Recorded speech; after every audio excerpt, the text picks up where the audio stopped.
Dostlarım hep sahte çıktı. Bugün benim kafam bozuk. Sevdiğimde beni yıktı. Çok içerim, kafam bozuk. Kader bugün yanlış yaptı.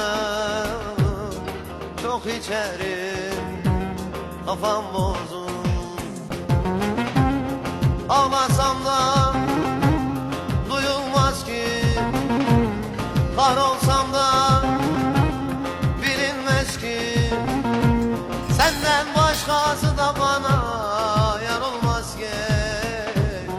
Bugün benim kafam bozuk. Senden başkası da bana